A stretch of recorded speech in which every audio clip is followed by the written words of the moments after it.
Imagine you are traveling through an unfamiliar part of Delhi. Suddenly, Google Maps stops working. You try to pay an auto driver through UPI, payment failed.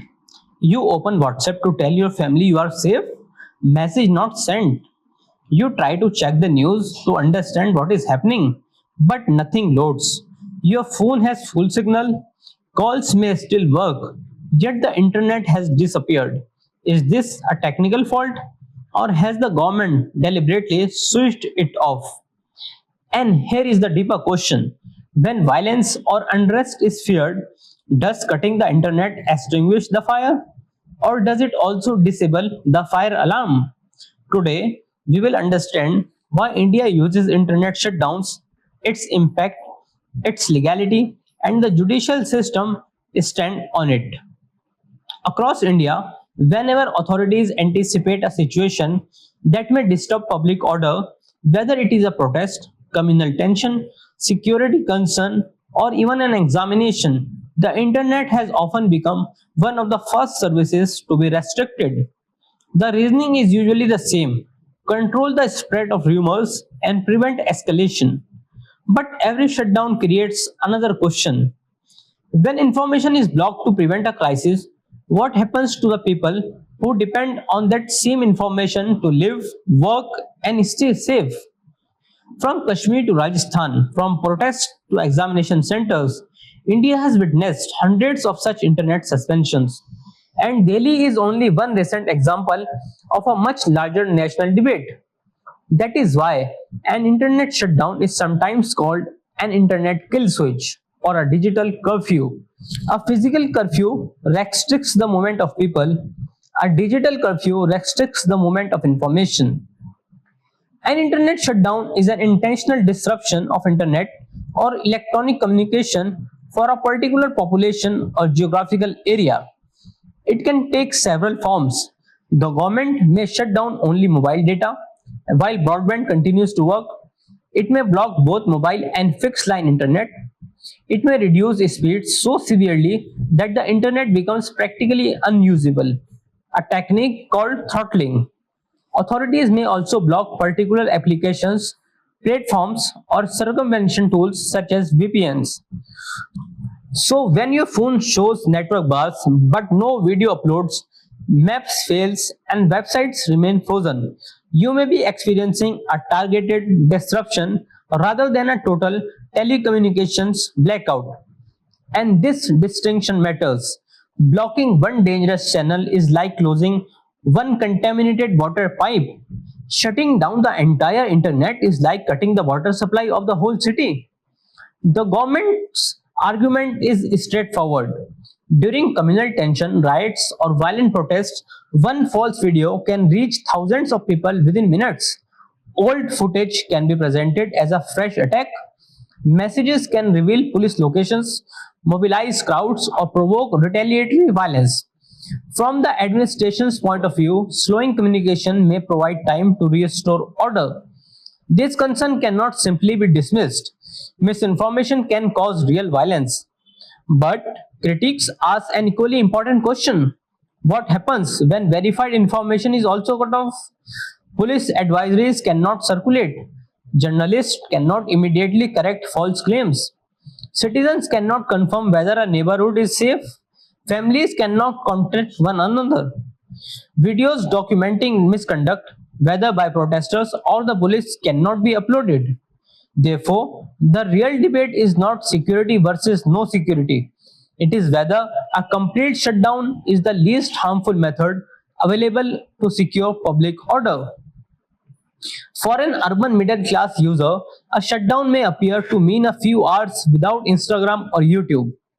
For millions of others, it can mean something far more serious. A shopkeeper loses digital payments.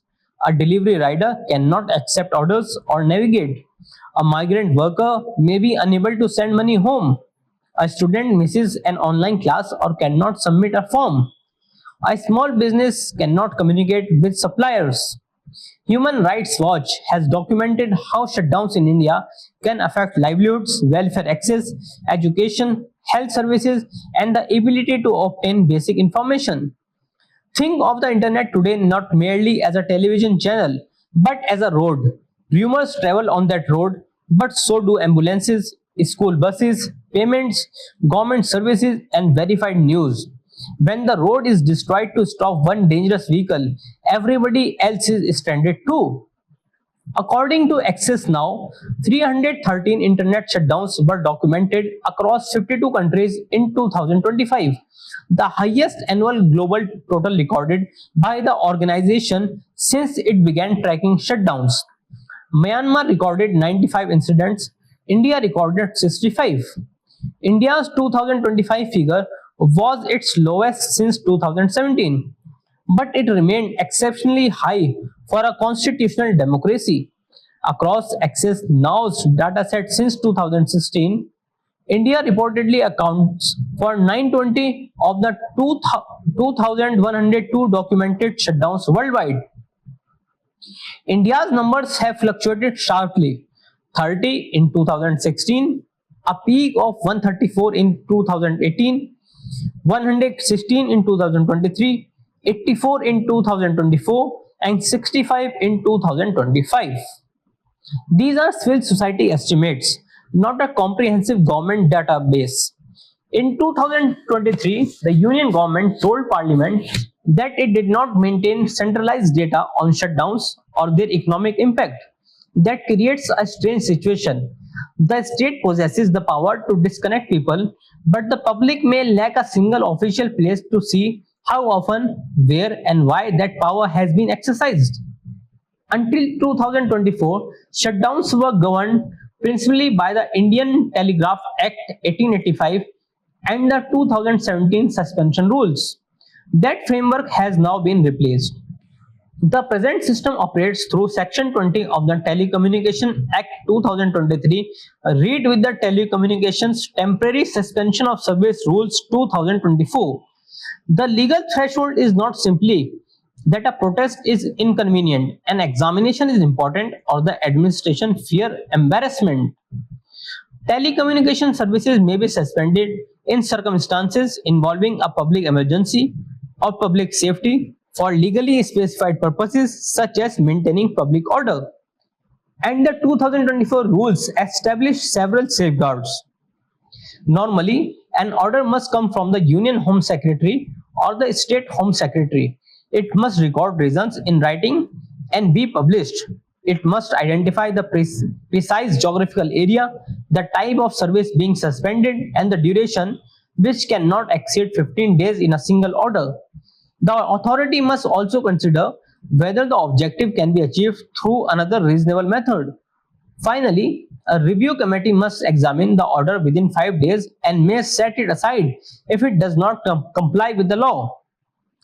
The most important judicial decision is Anuradha Bhasin versus Union of India, delivered in Jan 2020. The case arose after communication services were suspended in Jammu and Kashmir. Journalist Anuradha Bhasin argued that the restrictions had paralyzed newspaper operations and ordinary life. The Supreme Court made a crucial distinction. It did not declare a freestanding fundamental right to every form of internet connection at all times. Instead, it held that the freedom of speech under Article 19, Clause 1, Subclause A, and the freedom to practice a profession or conduct trade under Article 19, Clause 1, Subclause G are constitutionally protected when exercised through the internet. Therefore, restricting the medium also restricts the underlying rights.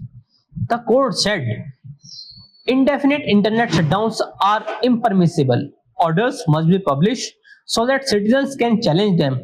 Restrictions must satisfy proportionality and should not continue beyond what is necessary. A complete suspension, the court emphasized, is a drastic measure to be considered only when it is necessary and unavoidable. In simple language, the government may possess the power, but it must still prove that using the power was justified. The clearest way to understand proportionality is through examination shutdowns. Suppose authorities fear that question papers will be leaked through messaging applications. Preventing cheating is unquestionably a legitimate objective. But is shutting down broadband, mobile data, banking access, and business communication across several districts the least restrictive solution? Couldn't authorities instead strengthen examination security, use signal control around centers, seize prohibited devices, block specific services, or improve surveillance of paper distribution? In 2022, the Calcutta High Court stayed a West Bengal shutdown connected with the Madhyamik examination. The court took a preliminary view that the order had not been issued by a properly empowered authority, lacked adequate reasons, and ignored less restrictive alternatives. This is proportionality in action. You do not use a sledgehammer merely because a scalpel requires more effort. India's 2024 rules appear more precise than the earlier regime. But a good law is only as strong as its implementation. Civil society reviews have found instances in which authorities continue to cite superseded provisions, used vague or repetitive justifications, issued orders covering broad areas, or failed to place orders promptly in the public domain. This creates a practical problem. A shutdown may last only a few hours or days. By the time a citizen obtains the order, approaches a lawyer, and reaches the High Court, the internet may already have been restored. The injury ends, but the legal question escapes judicial examination. And without publication, how does a shopkeeper, journalist, or student proves that the restriction was excessive? Transparency is not decorative paperwork. It is what makes judicial review possible. Thus, the real debate is not about choosing between security and freedom. A strong democracy needs both.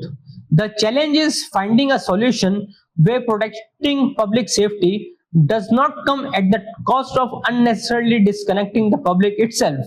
Because in the digital age, the question is no longer just who controls information. The question is who controls the switch. Now let us revise what we have learned through our MCQ. Consider the following statements regarding the legal framework for internet suspension in India. Statement 1. Internet shutdowns are currently governed by the Telecommunication Act 2023 and Telecommunication Temporary Suspension of Service Rules 2024. Statement 2. In Anuradha Bhasin versus Union of India 2020, the Supreme Court held that freedom of speech and expression and the freedom to practice any profession or carry on any trade or business through the internet enjoy constitutional protection under Article 19 Clause 1 Subclause A and Article 19 Clause 1 Subclause G. Statement 3. Internet suspension orders must be published, contain reasons for such suspension, and be reviewed by the review committee established under the applicable legal framework. Which of the statements given above are correct? Option A, 1 and 2 only. Option B, 2 and 3 only. Option C, 1 and 3 only. Option D, 1, 2 and 3. The correct answer is D. Now let us come to explanation. Statement 1 is correct. The present legal framework for temporary suspension of telecom services operates under the Telecommunication Act 2023 and the Telecommunication Rules 2024. Statement 2 is correct. In Anuradha Bhasin versus Union of India 2020, the Supreme Court held that the freedoms guaranteed under Article 19 Clause 1 Subclause A and Article 19 Clause 1 Subclause G can be exercised through the medium of the internet and therefore enjoy constitutional protection.